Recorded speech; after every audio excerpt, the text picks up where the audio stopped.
a appliance tightness test and safety device test on a Viessmann 200. So basically I've got the pressure meter attached, I've got gas in the boiler, so if I turn off the isolation tap under here and watch my gauge, no fall on the gauge, tells me that the gas valve is sound and we've got no leaks on the gas valve.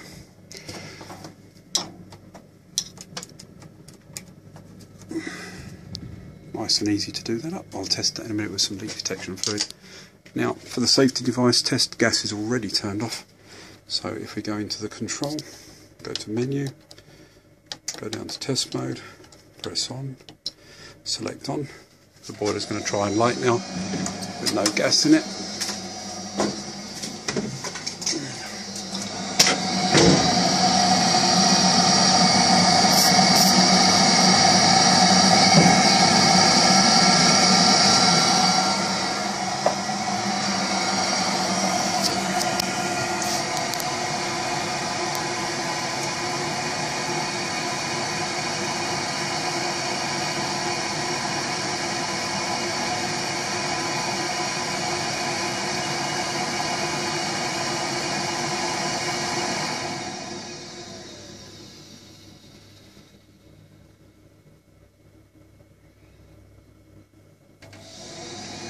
It's now going for its second attempt.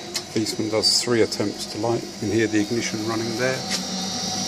Trying to light the gas, but no gas flowing. Boiler's recognised there's no ignition, no flame rectification. So it goes back through its safety purge to remove any excess gas from the heat exchanger. Once the heat exchanger is completely purged and clear, they'll operate the gas valve again and go to the ignition phase.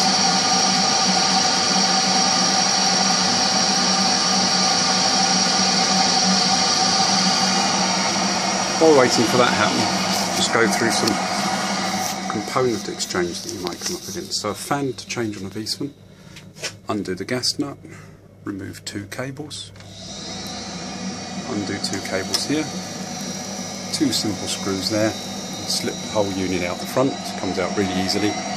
Just exchange the gas valve onto the new fan unit with 2 screws, put the whole assembly back in, do up these 2 screws and reconnect the cables. It takes about 5 or 10 minutes, then obviously you've got your safety checks and that's done. To clean the main heat exchanger at the front, basically, again, isolate the gas first of course, undo the gas valve, remove the same cables, plus the ignition cable and the ignition electrode, the ignition electrode cables. 4 screws on the front of the boiler and the whole section just slides out beautifully and easily. You can clean up inside and put that back 10 minutes or so and that's all done. Expansion vessel, Jubilee clip, 1 nut at the bottom, 2 little screws at the top, just slides out, pop a new one in and it's done. Gas valve, that's the same as the fan. Take the fan out with the gas valve on it, exchange the gas valve and put it back. Okay, so now it's tried it 3 times, come up with fault. We can acknowledge the fault and come back out of there and turn the gas back on.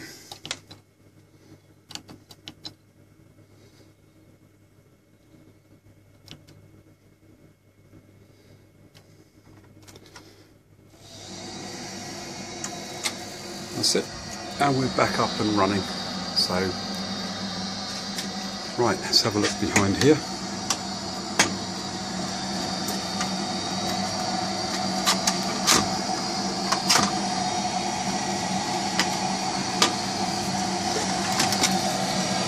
Servicing the trap.